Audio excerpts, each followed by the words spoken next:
ইসকনের যে সন্ত্রাসী কর্মকাণ্ড আমরা দেখলাম, চিন্ময় দাস নামের এক ব্যক্তি তার সমর্থকরা যে সন্ত্রাসী কর্মকাণ্ড করে হত্যা করলো একজন আইনজীবীকে, তরুণ আইনজীবীকে। এর নিউজে রয়টার্স এর নিউজটা কি করেছে জানেন? রয়টার্স লিখেছে যে এই জার্নালিস্ট নাকি চিন্ময় দাসের পক্ষের জার্নালিস্ট ছিলেন। রয়টার্স বলছে আইনজীবী ছিল, পক্ষের আইনজীবী ছিল, চিন্ময় দাসের পক্ষের আইনজীবী ছিল রয়টার্স বলছে।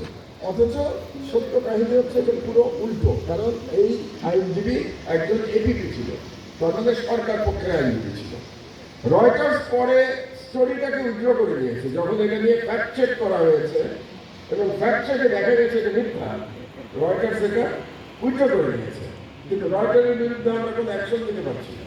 তার বিরুদ্ধে তো অ্যাকশন নেওয়া উচিত ছিল। বিবিসি নিউজ করেছে, আমি প্রথম দিন বিবিসি নিউজ দেখছিলাম, সেখানে লিখেছে চট্টগ্রামে সংঘর্ষ, আইনজীবীর মৃত্যু। কথাটা খেয়াল করেন, এই হচ্ছে মিডিয়া। আইনজীবীর মৃত্যু, আইনজীবী হত্যা শব্দটা নয়, মনে হচ্ছে যেন আইনজীবী হাটফেল করে মারা গেছে।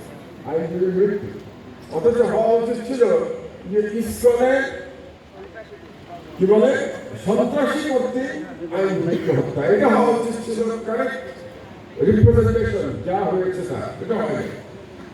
তাহলে দেখা যাচ্ছে যে বাংলাদেশের ক্ষেত্রে পশ্চিমা মিডিয়া সেই ইসলামোফোবিক বয়ান ন্যারেটিভের বাইরে তারা যেতে পারে না, এটা হলো বাস্তবতা। আচ্ছা, এগুলো না হয় বিদেশি মিডিয়া, পশ্চিমা মিডিয়া, বিবিসি এবং রয়টার্স। বাংলাদেশের মিডিয়া কি করছে? একই নিউজ আমি ডেইলি স্টারে দেখার চেষ্টা করছিলাম। ডেইলি স্টার কি হেডিং করেছে, আমি ডেইলি স্টারে হেডিংটা করছি। আপনারা যদি এখন আপনাদের মোবাইলে সার্চ দেন তাহলে এই হেডিংটা সম্ভবত দেখতে পাবেন। হেডিং হলো অ্যারেস্ট অফ চিন্ময়। প্রথম main heading arrest of Chinmoy, অনলাইনে দেখলেই দেখতে পাবেন। নিচে লেখা lawyer killed amid clashes in Chittagong. কার ক্ল্যাশ? লয়ারকে কিল হলো, কে মারলো লয়ারকে? এই হেডিং করলে আপনি বুঝবেন। এই হেডিং করলে মনে হয় যেন যে ওখানে মারামারি হয়েছে, মারামারির মধ্যে লয়ার মারা গেছে। কিন্তু লয়ারকে যে ইসকন কিল করলো, ইসকনের সন্ত্রাসীরা কিল করলো, সেটা ডেইলি স্টারের হেডলাইনে লেখা নাই। কিন্তু আমার দেশের হেডলাইন হবে, যখন আসবে ইনশাআল্লাহ 22 তারিখে, এই ঘটনা যদি আজকে আমার দেশ চালু থাকতো তাহলে আমার দেশের হেডলাইন হতো ইসকনের সন্ত্রাসীরা আইনজীবীকে হত্যা করেছে। আপনি ন্যারেটিভের পার্থক্যটা বোঝার চেষ্টা করবেন, এটাই হচ্ছে মিডিয়ার বিষয়টা।